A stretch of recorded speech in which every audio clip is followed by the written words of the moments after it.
नमस्कार मित्रांनो, तुम्हा सगळ्यांचं आजच्या या व्हिडिओमध्ये खूप मनापासून स्वागत आहे. मित्रांनो, गेले अनेक दिवस मी काव्यमन या माझ्या उपक्रमात थ्रू खूप सुंदर अर्थपूर्ण मराठी कविता तुमच्यापर्यंत पोहोचवण्याचं काम करते आणि हा उपक्रम तुम्हा सगळ्यांना खूप आवडतो याचा मला फार आनंद होतोय. बघता बघता आपले 1000हून जास्त सबस्क्रायबर झालेत, वाढतायत आणि याहून जास्त मला खरंच काही नकोय. हा कुठेतरी मी स्वतःसाठी सुरू केलेला एक उपक्रम होता आणि बघता बघता तो तुम्हा सगळ्यांच्याही पसंतीस पडतोय. जी ट्रान्सपरन्सी मी मेंटेन करण्याचा प्रयत्न करते, ज्या काही गप्पा गोष्टी जे काही एक्सपिरियन्सेस मी तुमच्यासोबत शेअर करते, तेच नेमकं तुम्हा सगळ्यांना आवडतंय याचा मला फार आनंद होतोय. खूप जणांनी पर्सनली मेसेज करून, सोशल मीडियावर मेसेज करून, जवळच्या लोकांनी फोन करून कौतुक केलंय आणि हा उपक्रम राबवत राहा असं सुचवलंय. काव्यमन हा मी उपक्रम राबवत राहणारच आहे. पण अनेक जणांचं असंही म्हणणं आहे की आपल्या मराठी साहित्यात खूप सुंदर असे लेख आहेत, ललित लेख आहेत किंवा कथा आहेत, गोष्टी आहेत, त्याही कुठेतरी लोकांपर्यंत पोहोचल्या पाहिजेत. आणि म्हणून आज मी हा एक नवीन उपक्रम सुरू करते, कथाकथनाचा उपक्रम सुरू करते. अनेक आपले मराठी लेखक आहेत, त्यांच्या खूप सुंदर कथा आहेत, गोष्टी आहेत, त्या मी या निमित्ताने तुमच्यापर्यंत पोहोचवणार आहेत. मला स्वतःला असं वाटतं की आपलं मराठी साहित्य खूप समृद्ध आहे आणि ते वाचलं गेलं पाहिजे, लोकांनी त्याकडे लक्ष दिलं पाहिजे. म्हणून खरं तर हा सगळा खटाटोप आहे. तर आज जी पहिली कथा मी तुमच्यासमोर वाचून दाखवते किंवा सादर करते, या कथेचं नाव आहे स्पर्शज्ञान आणि माझे फार आवडते लेखक आहेत व.पु. काळे.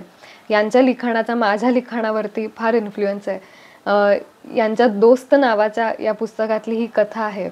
एक मुलगा आणि आई महालक्ष्मीचा उत्सव बघण्यासाठी आपल्या शेजाऱ्यांसोबत घराबाहेर पडतात आणि पुढे फार मजा घडते.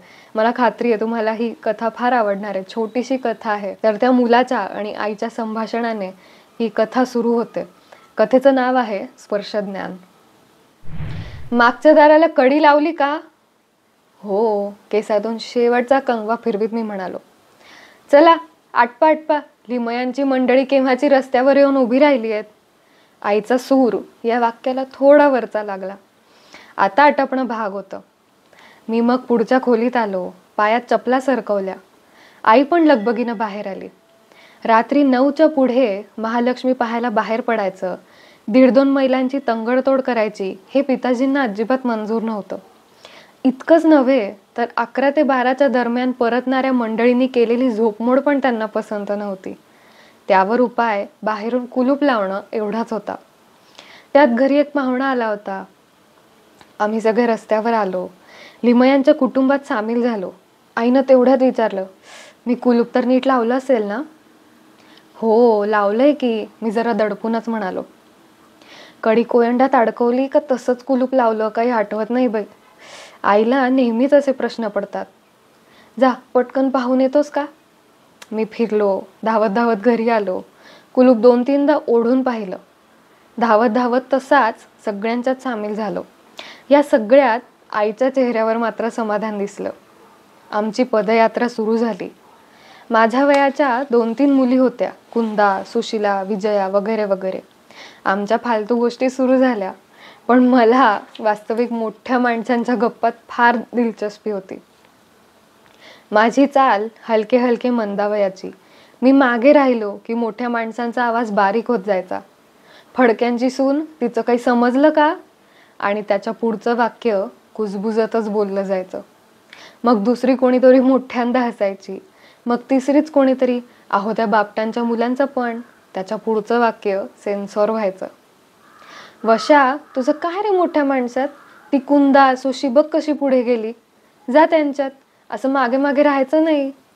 फडक्यांची सून आणि बापटांचा मुलगा यांचं काय झालं असेल याचा विचार करीत मी मग गती वाढवायची.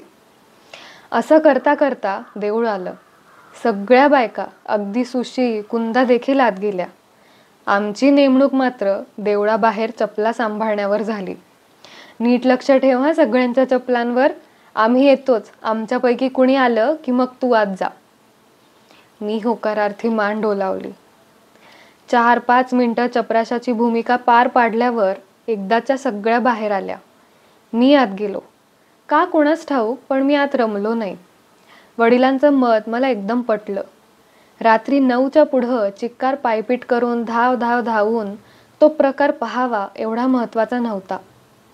चांगल्या वयस्कर बायका हातात घागरी घेऊन धापा टाकत असं करीत का हुंदडत होत्या हे तर मला कळलंच नाही. त्यापेक्षा चपला सांभाळण्याचं काम कितीतरी चांगलं होतं. नंतर एका देवळामधून दुसऱ्या देवळात, तिथून तिसऱ्या, अशा तऱ्हेनं तोच कार्यक्रम आमच्या काफिल्यानं पाहिला. मी अर्थातच प्रत्येक वेळी दरवानाची भूमिका बजावली. त्यानंतर एकदा शेवटी जोगेश्वरीचं देऊळ पाहायचं आणि मग बॅक टू पॅव्हिलियन असा निर्णय झाला.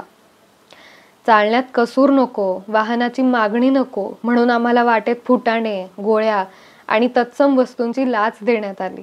जोगेश्वरीच्या देवळातून मंडळी बाहेर आली आणि चपला घालताना आई मोठ्यांदा किंचाळली. सगळे कावरे बावरे झाले.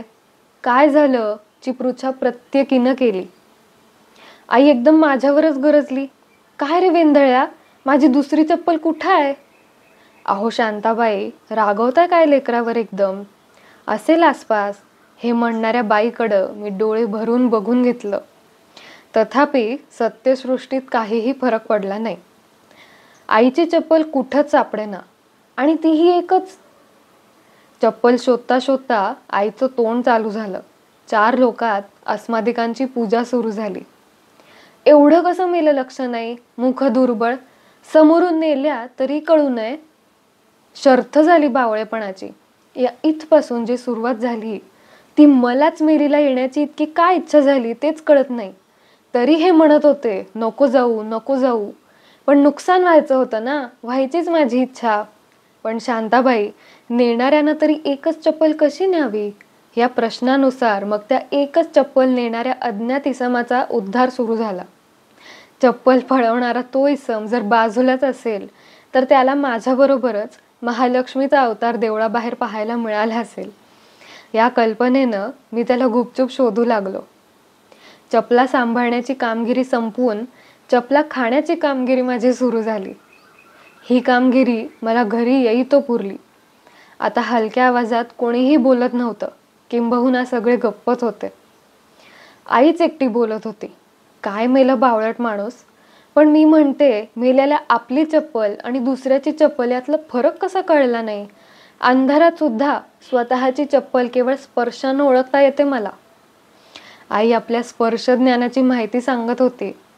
आम्हीही ओळखतो. एक दोघींनी हम भी कुछ कम नाही याची जाणीव आईला करून दिली. पण आई पुन्हा पुन्हा आपण अंधारात आपली चप्पल ओळखतो हे ब्रह्मवृंदावर ठासवीत होते.